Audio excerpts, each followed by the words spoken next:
Assalamualaikum warahmatullahi wabarakatuh. Sekali lagi Pak Haji bersama dengan Bapak Ibu sekalian.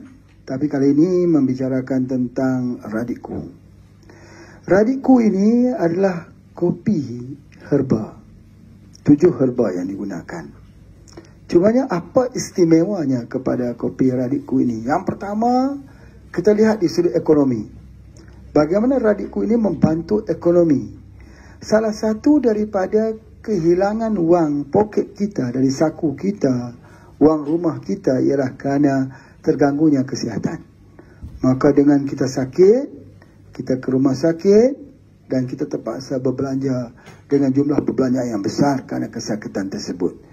Jadi dengan pengambilan Radiku ini mudah-mudahan kita jadi lupa. Lupa apa? Lupa pada tarikh kapankah waktu terakhir kita ke rumah sakit. Kerana sepanjang hidup kita dengan izin Allah, Allah bagikan kesihatan. Kerana apa? Kerana kopi Radiku ini meningkatkan sistem immunity. Jadi ini yang Pak Haji sebutkan di sudut ekonomi. Bagaimana Radiku ini membantu ekonomi rumah tangga.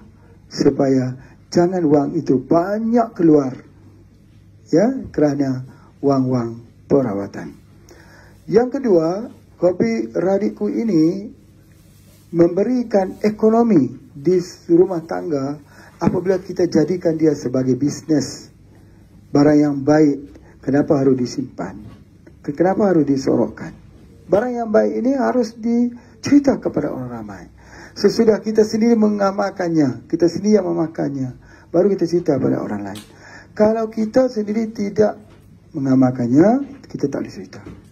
Sebab itulah, tidak bolehlah kalau kita sendiri kita tak minum, kita cerita pada orang, suruh orang minum. Tidak boleh. Ya, kaedahnya begitu. Kita kena gunakan dulu. Keluarga kita guna dulu. Kemudian baru masyarakat kita guna dulu. Baik. Apabila kita gunakan ini, maka dia akan menjadi magnet. Magnet rezeki. Orang cakap hari ini tentang magnet rezeki. Dia jadi magnet untuk orang lain juga untuk mencuba.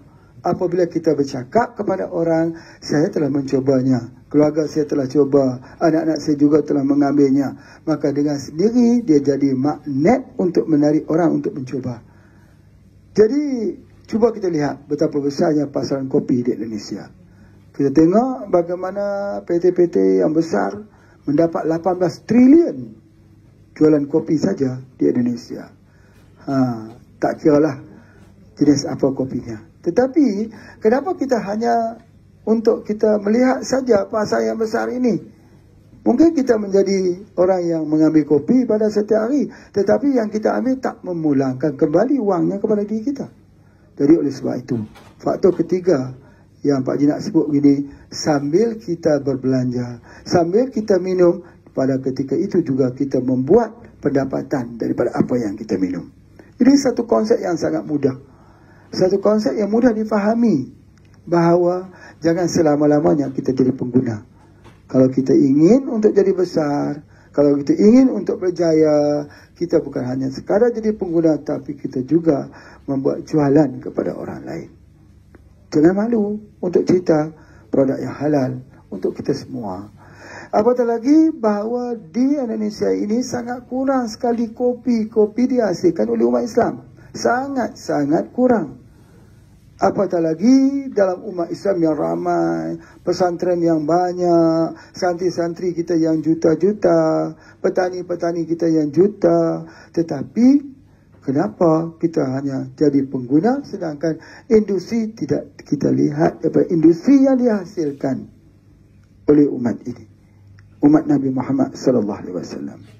Jadi oleh sebab itu maka Pak Haji menyeru di sini, kita ubah, kita jadikan. Kalau kita tak boleh membuka industri kerana tidak ada modal, maka mari berniaga bersama perniagaan Pak Haji ini, bersama perniagaan kita, perniagaan HPAC, HPA International Center, insyaAllah.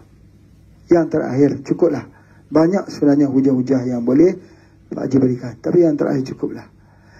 Baik, pada tahun ini 2020 akan menyaksikan dengan izin Allah, selepas saja pada bulan Ramadan, masuk saja pada bulan Syawal, kita akan mulai interview untuk pelajar baru di pesantren HPAC di Merapi, Yogyakarta.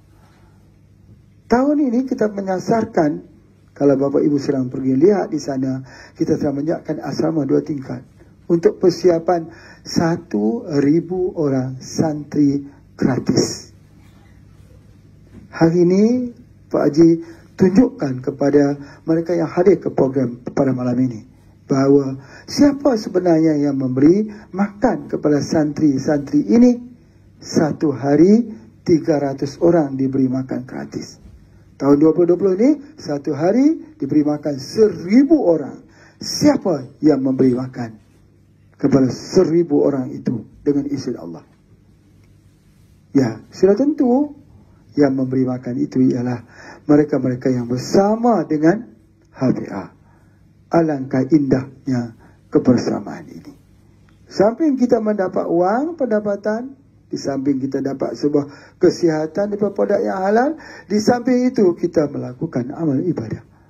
Ingat ucapan Pak Haji selalu sebut, sama tajamnya pedang Saidina Ali dengan harta Khadijah. Sama kuatnya untuk dakwah. Jadi mari bersama kita tebus kembali apa-apa juga kesalahan, apa-apa juga khilaf yang ada pada diri kita, dengan kita memperbanyakkan infak di jalan Allah. Inilah dia perjuangan kita. Pak Haji niatkan, Pak Haji doakan, ya Allah, kalau adalah amal kebaikan di Yogyakarta, HPIC, Merapi ini ada kebaikan karena cinta kepadamu, cinta kepada Rasul, yang dibacakan ayatmu, maka sampaikanlah ganjaran pahala kepada semua mereka yang bersama-sama dengan perjuangan ini. Untuk pengetahuan kita bersama, keuntungan di Indonesia tidak dibawa pulang ke Malaysia. Pak Haji ulangi perkataan ini sekali lagi. Bisnes yang diadakan di Indonesia untuk pembangunan seluruh Indonesia 100%.